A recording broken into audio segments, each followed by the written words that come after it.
Signori, quello che voglio dirvi è questo è un successo straordinario, dobbiamo riportare la politica verso i cittadini, la politica la dobbiamo fare noi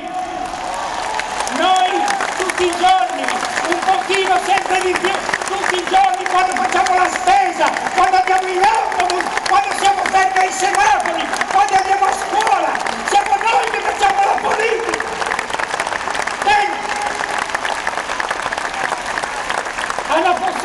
Hanno buttato nel cesso un referendum nel 92, nel cesso buttato.